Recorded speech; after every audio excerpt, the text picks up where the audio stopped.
बिस्मिल्लाहिर्रहमानिर्रहीम। नाज़रीन अस्सलाम वालेकुम, मैं हूँ इमरान वसीम। सबसे पहले तो आप तमाम देखने वालों से मैं माज़रत चाहूँगा और माज़रत नाज़रीन इस बात पे कि किसी खुशगवार वजह से हमारा जो प्रोग्राम है वो आज थोड़ी ताख़ीर का शिकार हुआ है। वो खुशगवार वजह क्या है वो भी आगे चल के आप नाज़रीन के साथ हम शेयर करेंगे। इसके अलावा बानी तहरीक-ए-इंसाफ़ इमरान खान के हवाले से एक बड़ी अहम खबर है। बुशरा बीबी साहिबा से जुड़ी एक इम्पॉर्टेंट डेवलपमेंट हुई है। साबिक़ वज़ीर आज़म नवाज़ शरीफ, वज़ीर आला खैबर पख्तूनख्वा अली अमीन गंडापुर और इसके अलावा साफ़ी असतूर के हवाले से भी आज अदालती महाज़ पर एक बड़ी अहम डेवलपमेंट हुई है, बड़ी अहम पेशरफ्त हुई है। तो ढेर सारी ख़बरें हैं जो इस प्रोग्राम में आप नाज़रीन के साथ हम शेयर करने जा रहे हैं। लेकिन नाज़रीन, प्रोग्राम का आगाज़ करने से पहले आप तमाम देखने वालों से दरख्वास्त करेंगे कि चैनल को सब्सक्राइब कर लें, बेल आइकॉन का बटन प्रेस करें और वीडियो अगर आपको पसंद आती है तो ख़ुद भी लाइक करें और अपनी कम्युनिटी के साथ, अपने दोस्तों के साथ और अपने रिलेटिव के साथ जितना आपसे हो सके आप हमारे इस वीडियो को शेयर भी कीजिएगा। तो पहले तो मैं माज़रत आपसे कर रहा था कि खुशगवार वजह क्या है वो आपको बता देता हूँ। नाज़रीन, आप जानते हैं कि जो सुप्रीम कोर्ट के सीनियर प्यूनिस जज हैं जस्टिस सरदार तारिक मसूद साहब 10 मार्च को रिटायर हो रहे हैं। तो हमारे जो सुप्रीम कोर्ट के साफ़ियों की तंजीम है press association of supreme court, उसकी तरफ से फैसला हुआ था कि जो जाने वाले जज हैं, जो सबकदोश होने वाले जज हैं तारिक मसूद साहब, उनको एक टी पार्टी दी जाए ताकि हमारे साथियों की तंजीम की तरफ से, ठीक है आपके डिफरेंट ऑफ ओपिनियन हो सकता है, थॉट्स हो सकता है, आप सुप्रीम कोर्ट के फैसलों पे तनकीद भी करते हैं, लेकिन एक जज अगर जा रहे हैं तो उन्हें हम एक टी पार्टी दे के एक अच्छा मैसेज भी दें कि इख्तलाफी नोट अपनी जगह पे, इख्तलाफ अपनी जगह पे, लेकिन पास जो है वो सुप्रीम कोर्ट का हिस्सा ही है। तो जज साहब आए हुए थे तारिक मसूद साहब, तो उनके साथ कर्टिसी हमारी कॉल पे आए थे और टी पार्टी हुई, बड़ी अच्छी मुलाकात भी हुई, बड़ी गपशप भी हुई। तो ये ताख़ीर की नाज़िम वजह बनी है। इसके अलावा नाज़िम सुप्रीम कोर्ट से एक और बड़ी खबर भी आपके साथ शेयर कर लें कि अगर सरदार तारिक मसूद साहब रिटायर हो रहे हैं तो उनकी रिटायरमेंट के साथ जो सुप्रीम कोर्ट में नए जज की तैनाती होने जा रही है, जस्टिस नईम अख्तर अफ़गान साहब जो कि बलूचिस्तान हाई कोर्ट के चीफ जस्टिस हैं, जुडिशल कमीशन ने उनके नाम की मंजूरी दे दी थी और फिर हतमी मंजूरी के लिए ये जो मामला था ये पार्लिमानी कमेटी को भेजा था। तो पार्लिमानी कमेटी ने नईम अख्तर अफ़गान साहब को जनाब अप्रूव करके सदर साहब को भेजा था। तो आज सदर ममलिकत आरिफ अलवी साहब ने नईम अख्तर अफ़गान साहब का सुप्रीम कोर्ट के जज की हैसियत से जो नाम है उसकी अप्रूवल दे दी है। तो कल इस बात का इम्कान है कि नईम अख्तर अफ़गान साहब जो है कल सुप्रीम कोर्ट में मतलब जज की हैसियत से अपना हल्फ भी उठाएंगे। यानी तकरीब हल्फ बर्दारी का भी कल सुप्रीम कोर्ट में जो है वो एक मुख्तसर सी तकरीब का एहतमाम का जो है वो इम्कान मौजूद है। इसके अलावा जब बलूचिस्तान हाई कोर्ट के चीफ जस्टिस नईम अख्तर अफ़गान साहब सुप्रीम कोर्ट में आ जाएंगे तो उनकी जगह पे जो बलूचिस्तान हाई कोर्ट के सीनियर प्यूनिस जज हैं मोहम्मद हाशिम काकड़ साहब, वो कायम मकाम चीफ जस्टिस की जिम्मेदारियां संभाल लेंगे। और इसके साथ साथ नाज़रीन, आज लाहौर हाई कोर्ट के चीफ जस्टिस अमीर हसन भट्टी साहब रिटायर हो रहे हैं। तो उनकी रिटायरमेंट के बाद मलिक शहजाद अहमद साहब वो लाहौर हाई कोर्ट के चीफ जस्टिस बन जाएंगे। तो मोहम्मद हाशिम खान काकड़ और मलिक शहजाद साहब के नाम की अप्रूवल भी आज सदर मुमलिकत आरिफ अलवी की जानिब से जो है वो दे दी गई है। इसके अलावा नाज़रीन, अली अमीन गंडापुर साहब की खबर का जिसका मैंने जिक्र किया कि वो इश्तिहारी हो गए थे, उनकी गिरफ्तारी के ऑर्डर किए गए थे। दायमी वारंट जारी अदालत ने, जो इस्लामाबाद की इंसदाद दहशतगर्दी की अदालत है उसकी तरफ से जारी कर दिया गया था कि जहाँ मिलें गिरफ्तार करके अदालत में पेश किया जाए। तो आज इस्लामाबाद की इंसदाद दहशतगर्दी की अदालत में अली अमीन गंडापुर साहब के खिलाफ जो शराब की बोतलों का जो मुकदमा था, जिसमें आज उनके वकील पेश हुए, जज साहब हैं जनाब शारक अंजुमन साहब, और अली अमीन गंडापुर साहब के वकील ने कहा कि अली अमीन गंडापुर साहब जो हैं वो सरकारी मसरूफियात की वजह से अदालत में पेश नहीं हो सके, तो अदम हाजिरी की वजह से उन्हें इश्तिहारी करार दे दिया गया। तो लिहाजा वो अदालत में जो है वो आना चाहते हैं तो आप उनका जो उनका मतलब इश्तिहारी का स्टेटस उसको ख़त्म कर दें। तो इस पर जज साहब ने 50,000 के मचलकों के एवज़ उनके जो दामी वारंट और जो ज़मानत है उसको अप्रूव कर ली है और 14 मार्च तक जो है इस केस की समाअत को इंसदाद दहशतगर्दी की अदालत की जानिब से जो है वो मुलतवी कर दिया गया है। इसी नोयत का एक और केस था, साबिक़ वज़ीर-ए-आज़म नवाज शरीफ के जो बेटे हैं हसन नवाज, हुसैन नवाज, पनामा के केसेस में जो नैब के रेफरेंसेस अकाउंटेबिलिटी कोर्ट्स में दायर हुए थे, उसमें इन दोनों को अदम हाज़िरी पे पेश ना होने पे इश्तिहारी करार दे दिया गया था और उनके दामी अरेस्ट वारंट जारी कर दिए गए थे। तो आज इस केस में नैब के प्रोसिक्यूटर पेश हुए हैं। नासिर जवेद राना साहब जो कि अकाउंटेबिलिटी कोर्ट के जज हैं, उन्होंने केस की समाअत की है। तो नैब के प्रोसिक्यूटर ने कहा, उससे पहले जो हसन हुसैन के वकील थे उन्होंने कहा कि दोनों उनके जो क्लाइंट्स हैं वो अदालत के सामने सरेंडर करना चाहते हैं। जिस केस में उनके इश्तिहारी करार दिया गया, उनके दायमी वारंट जारी किया गया, उसमें बाकी मुल्ज़मान जो है वो बरी हो चुके हैं। तो इनको भी अदालत में सरेंडर करने के लिए मौका दिया जाए और उनके जो अरेस्ट वारंट है उनको जो है दायमी अरेस्ट वारंट जो है उनको मुअत्तल किया जाए। तो नैब के वकला की तरफ से भी कहा गया कि ये जो अरेस्ट वारंट जारी होते हैं, दायमी जो वारंट जारी होते हैं, ये इसलिए जारी होते हैं कि मुलज़म की अदालत में हाज़िरी को यकीनी बनाया जाए। तो अगर वो पेश होना चाहते हैं तो अदालत की तरफ से उन्हें मौका दिया जाए हसन और हुसैन को आपके सामने सरेंडर करने का। तो इस पर जो जज साहब हैं नासिर जवेद राना साहब, उन्होंने फ़ैसला महफूज कर लिया था। हो सकता है कि जब आप ये हमारा वीलॉग देख रहे हो तो एहतसाब अदालत की जानिब से इस महफूज किया गया जो फ़ैसला है इसको अनाउंस भी किया जा चुका हो, और अगर फ़ैसला आता है आज तो फिर नेक्स्ट वीलॉग में उसकी डिटेल भी आपके साथ हम शेयर कर लेंगे। इसके अलावा नाज़रीन, दहशतगर्दी 9 मई के वाक़या के हवाले से जो PTI के साबिक रहनुमा है गुलाम सरवर खान, सदाकत अली अब्बासी और PTI की जो खातून रहनुमा है कमल शोज़ा साहबा, उनकी आज इंसदाद दहशतगर्दी की अदालत ने जो ज़मानत पे फ़ैसला महफूज किया था, आज ये महफूज किया गया फ़ैसला ATC अदालत ने अनाउंस कर दिया है। इसके अलावा बुशरा बीबी साहबा को जिन्हें तोशा खाना केस में कन्विक्ट किया गया था, फिर उनको अडयाला जेल में रखने के बजाय उन्हें बनी गाला को सब जेल करार दे के वहाँ पे जो है वो कैद कर दिया गया था। लेकिन बुशरा बीबी साहबा ने इस मामले पर इस्लामाबाद हाई कोर्ट से रुजू किया था। तो आज जस्टिस मियां गुल हसन औरंगज़ेब साहब ने इस केस की समाअत की है।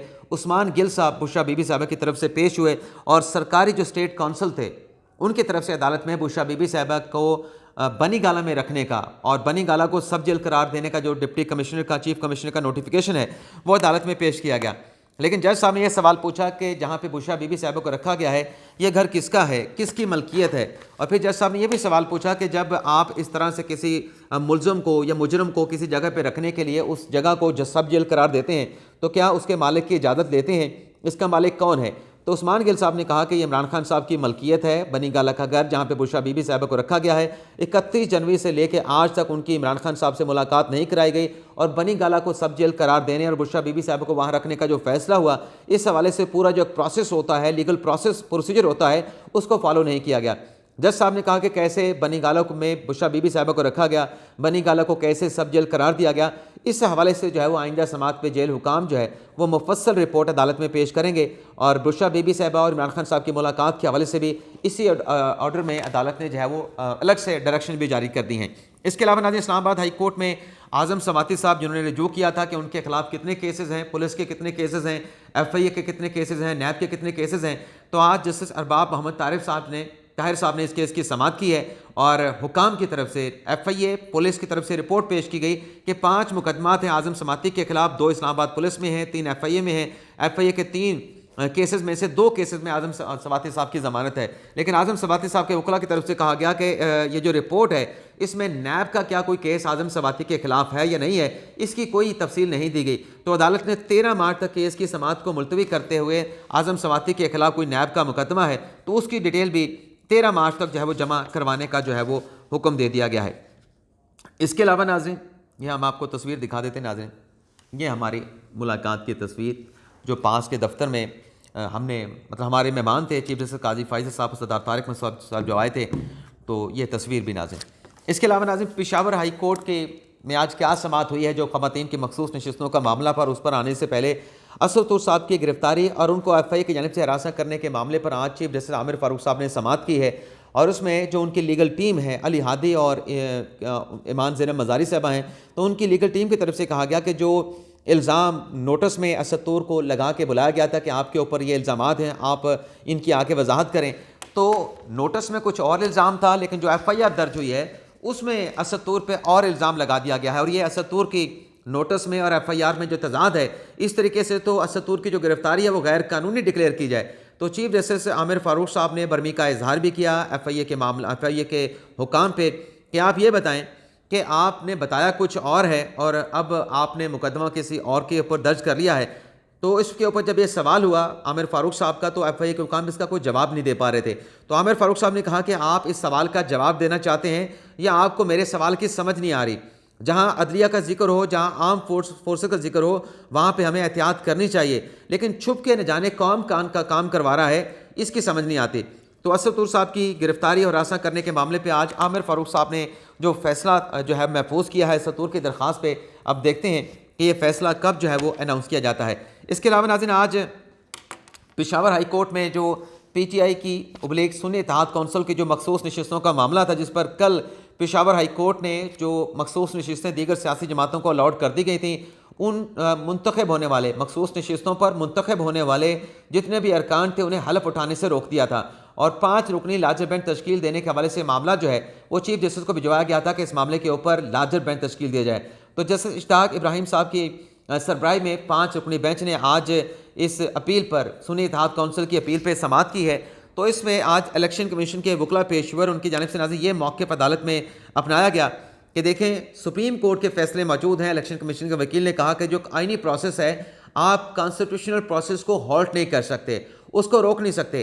इलेक्शन कमीशन के वकील ने कहा कि जो आपने हुक्म इम्तना दिया है और जो मखसूस नशिस्तों पर अरकान कौमी असम्बली और सूबाई असम्बली मुंतखब हुए हैं, सदारती इलेक्शन भी आने जा रहा है, आप उनको हल्फ उठाने से नहीं रोक सकते, आप अपना हुक्म इम्तना वापस ले लें। तो बाबर अवान साहब जो सुन्नी इत्तेहाद कौंसिल की तरफ से आज पेश हुए, कल काजी अनवर साहब ने आर्गू किया था। बाबर अवान साहब ने कहा कि ये पूरा का पूरा प्रोसेस जो है वो इलीगल है। हमारी जो सीटें थी सुन्नी इत्तेहाद कौंसिल की, वो सुन्नी इत्तेहाद कौंसिल को देने के बजाय दीगर सियासी जमातों में तकसीम कर दी गई हैं, इसकी कानून में कोई गुंजाइश नहीं। और फिर ये भी कहा गया कि तोहफतन इलेक्शन कमीशन ने तमाम मखसूस नशिस्तें जो हैं दीगर सियासी जमातों को दे दी हैं, जबकि ये सुन्नी इत्तेहाद कौंसिल का राइट बनता था। डिप्टी अटॉर्नी जनरल जिन्हें कल नोटिस किया गया था वो आज अदालत में पेश हुए। उनकी तरफ से अदालत में ये कहा गया कि देखें ये आपने इस केस में अटॉर्नी जनरल साहब को नोटिस किया है, इस केस में आपने एडवोकेट जनरल खैबर पख्तूनख्वा को नोटिस किया है। तो काजी अनवर साहब ने कहा, जो कि सुन्नी इत्तेहाद कौंसिल के कल आर्गू करने वाले वकील थे, उनकी तरफ से कहा गया कि जो एडवोकेट जनरल खैबर पख्तूनख्वा हैं उनकी आज तैनाती कर दी जाएगी। यानी आज जब यह केस पेशावर हाई कोर्ट में ज़ेर समाअत आया तो पेशावर हाई कोर्ट में कोई एडवोकेट जनरल नहीं था जो आज अदालत के नोटिस के ऊपर पेश होकर अदालत को असिस्ट कर सकता। दूसरी तरफ डिप्टी अटॉर्नी जनरल साहब ने कहा कि जो अटॉर्नी जनरल साहब हैं वो आज नहीं आ सकते, उनकी मसरूफियात हैं सुप्रीम कोर्ट में इस्लामाबाद में, तो आप इसमें वक्त दे दें। तो इस पर पहले जो केस है वो 15 मार्च तक ले जाने की बात की गई कि 15 मार्च तक हम इस केस को मुलतवी कर देते हैं, लेकिन फिर 13 मार्च तक नाज़रीन इस केस को जो है वो मुलतवी कर दिया गया। और फिर जो इश्तियाक इब्राहिम साहब हैं 5 रुकनी लार्जर बेंच के सरबराह, उनकी तरफ से कहा गया कि हुक्म इम्तना भी फिर बुध के दिन तक होगा। यानी वो जो मखसूस नशिस्तें हैं ख़वातीन की और मिनॉरिटीज़ की, उन पर फ़िलहाल जो है वो हलफ नहीं हो सकेगा। बाबर अवान साहब का भी यही कहना था कि उनको हलफ उठाने ना दिया जाए जब तक इस केस का हतमी तौर पे आप कोई फ़ैसला नहीं कर देते। तो ये नाज़रीन पेशावर हाई कोर्ट में समाअत हुई है। इसके अलावा नाज़रीन 13 मार्च तक ये केस मुलतवी किया गया है। इसके अलावा पेशावर हाई कोर्ट ने एक और केस में जो PTI के कुछ रहनुमा वहाँ पे गए थे कि हमें इलेक्शन के नताइज जो हमें मिले हैं या जो पता चले हैं या जो रिपोर्ट किए गए हैं उसके मुताबिक हम इलेक्शन हार गए हैं, लेकिन इलेक्शन हारने के हवाले से जो मुसद्दका डॉक्यूमेंट्स हैं वो ताहाल इलेक्शन कमीशन की जानिब से हमें फ़राहम नहीं किए जा रहे कि वो एक्चुअल डॉक्यूमेंट्स क्या हैं जिससे हमें पता चल पाएगा कि हम क्यों हारे हैं, हमारी हार की वजह क्या है। तो पेशावर हाई कोर्ट ने उन PTI के रहनुमाओं की, PTI कह रहा हूँ सुन्नी इत्तेहाद कौंसिल के रहनुमाओं पर, वैसे वो सुन्नी इत्तेहाद कौंसिल के नहीं PTI के रहेंगे, PTI में तो वो गए हैं जो मुंतखब हो गए हैं, जो अरकान कौमी असम्बली मुंतखब हुए हैं या अरकान सूबाई असम्बली मुंतखब हुए हैं। उसके अलावा जो हार गए हैं वो तो सुन्नी इत्तेहाद कौंसिल में जा सकते। माजरत चाहता हूँ कि मैंने उनको भी सुन्नी इत्तेहाद कौंसिल का कह दिया। तो इलेक्शन कमीशन को हुक्म दिया है कि इन्हें इलेक्शन नताइज के हवाले से जो मुसद्दका डॉक्यूमेंट्स हैं वो इन तमाम लोगों को जो है वो फराहम किए जाएँ। इसके अलावा नाज़रीन रात गए खबर सामने आई कि जो इमरान खान साहब हैं जो मुख्तलिफ केसेस में, तोशा खाना केस में, साइफर केस में और निकाह केस में अडयाला जेल में कैद हैं, वहाँ पर अडयाला जेल को दहशत गर्दी के ख़तरात लाक हुए। 3 कहा गया कि मुबैना दहशत गर्द आए हैं जो दहशत गर्दी के इरादे से आए थे, लेकिन रावलपिंडी पुलिस ने कार्रवाई करते हुए उनको गिरफ़्तार कर लिया और वो वाक़या नहीं हो सका। अल्लाह का शुक्र है कि नहीं हो सका। और उसमें कहा गया कि बड़ी भारी मिकदार में उनसे जो है वो असलिया या जो भी आप कह लें वो मवाद भी, जो वहाँ से ग्रेनेड वगैरह, पिस्तौल वगैरह और धमाका खेज़ मवाद भी उनसे जो है वो बरामद किया गया। तो इस वाक़े के बाद आज जो शोएब शहीन साहब हैं पाकिस्तान तहरीक इंसाफ के रहनुमा जो कि इलेक्शन कमीशन में गए हुए थे, उनकी तरफ से जब वो इलेक्शन कमीशन में मतलब अंदर मुलाकात के बाद, पेशी के बाद बाहर आए तो मीडिया के साथ गुफ्तगू करते हुए शोएब शाहीन साहब ने कहा कि ये जो अडयाला जेल की खबरें चल रही हैं कि 3 दहशतगर्द आए थे, शोएब शाहीन साहब ने कहा कि ये इमरान खान को कत्ल और डराने की कोशिश की गई है, क्योंकि शोएब शाहीन साहब का अपने मीडिया के साथ गुफ्तगू करते हुए ये कहना था कि ये जो दहशतगर्द जिनके बारे में रिपोर्ट किया जा रहा है कि वो आए थे, उनसे असला बरामद हुआ है, उनको गिरफ्तार करके नामालूम मकाम पर मुंतकिल कर दिया गया है। क्या उन्हें पूरे पाकिस्तान में सिर्फ अडयाला जेल ही मिली थी? अच्छा सवाल नाज़रीन उठाया, अच्छा सवाल शोएब शाहीन साहब ने उठाया क्या दहशतगर्द बता के आते हैं? फिर सवाल ये भी उठता है, इससे पहले मेरिट के ऊपर हमला हुआ, उसका क्या मैसेज गया दहशतगर्दी का? एपीएस स्कूल पेशावर में हमला हुआ, उसका क्या मैसेज गया? छोटे छोटे कमसन बच्चे और उसके अलावा टीचर, उसके अलावा स्टाफ एपीएस का, वो दुनिया से चले गए, शहीद हो गए। तो दहशतगर्द तो वो देखते हैं जो प्राइम लोकेशन हो, जिससे लोगों को दिली तौर पे जो है वो सदमा पहुंचे, तकलीफ पहुंचे, वो तो ऐसी चीज़ जगहों पे जाकर जो अपनी कार्रवाई करते हैं। तो ये बहरहाल ठीक है शोएब शाहीन साहब जो कह रहे थे, लेकिन उनका खुलासा ये था कि अगर इमरान खान साहब को कुछ हुआ तो इसका जिम्मेदार जो है वो हुकूमत होगी, हुकूमत के साथ इस्टेब्लिशमेंट होगी। तो इमरान खान के नाम पे आज जनाब शोएब शाहीन साहब ने एक नया कट्टा खोलने की कोशिश की है। इजाज़त चाहते हैं नाज़रीन, अल्लाह।